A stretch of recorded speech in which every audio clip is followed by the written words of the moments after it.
Hello, rock and roll daycare community. How is everyone?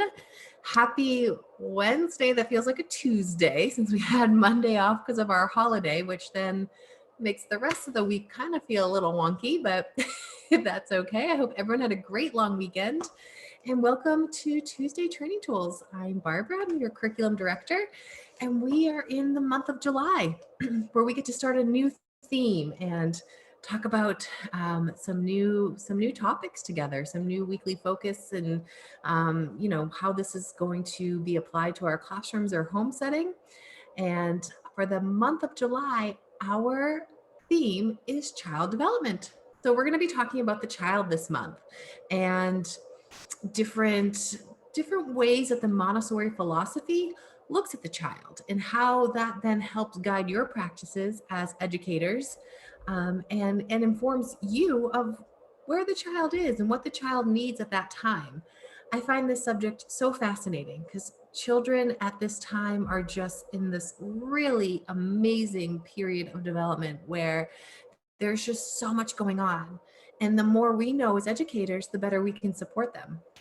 And I feel like I'm always learning something new. Every time I revisit a topic or I attend a seminar or I read a book or reread a book, I'm absorbing it and internalizing it in a different way. And that's why I think our rotation, our 6-month theme rotation, so we see every theme twice a year, is really important, because maybe we were here 6 months ago and we studied child development and the things that we went over were important to you at the time, or maybe didn't really apply to you at the time, but now you get another chance. You get that repetition, which we know is so important, and we get to it gives us the opportunity to really look at these areas and these themes from different angles. We looked at it from this side 6 months ago, and now we're going to look at child development from a different side to see if that resonates more with you or just helps deepen your reflection in your practices, which is the ultimate goal of our Tuesday training tools, is that they're just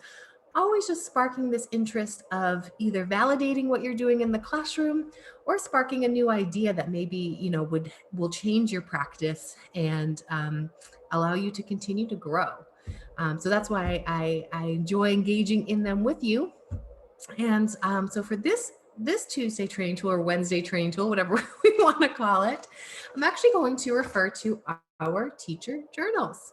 And you may have seen these. They may, have come in, and with all the craziness of COVID, maybe, you've been wanting to spend some more time with them and just haven't had the opportunity.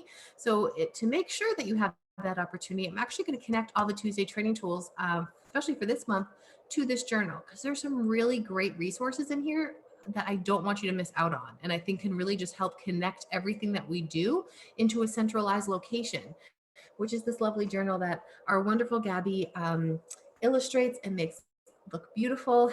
And our wonderful owner, Zoe, comes up and develops this idea and the design of it. So if you open your journal, there is a whole section, it's almost like a small chapter about child development that Zoe wrote.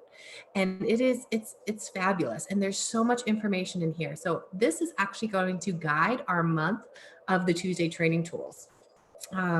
So what I want you to do for this Tuesday training tool is actually just skim over that, and well, not skim over it, read it, and then you can continue to skim over it throughout the month, because then next week I'm actually going to pull out one of these topics and we're going to dive in a little deeper.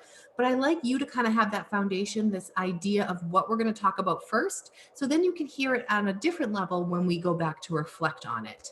So instead of me lecturing this time, you can turn off this video, open your journal, read through this small chapter about child development, and then we're going to come back here next week and dive into one of those topics together with a little more detail. But that's how I'm going to get you started for the month of July. You can read it with a co-teacher while you're putting a child down for a nap. If they're reading a book, you can sit right next to them and just open it up, and then really get to know this planner a little more. It is a great resource, and I think something that we can really start utilizing even more. You all have great ideas. You all have these visions and reflections that I think are really important. You can write them down in here, bring them to your program specialist meetings or your meetings with your director, or if if I come in for an insight visit, it's all right there and it's just nice and organized for you. So that's where we're going to start this month. And if you have any questions, certainly let your program specialist or director know, let me know, but enjoy the reading. It's really accessible, it's really easy to read, and there's just a lot of really great information in there. So I hope you enjoyed it as much as I did, and I will see you next week as we, like I said, kind of just get into it a little deeper with child development and see what the Montessori philosophy, what that approach looks like when looking at the child, the whole child, and how that can help you in your classroom. So thank you, everyone. Have a great week, and I will see you next time.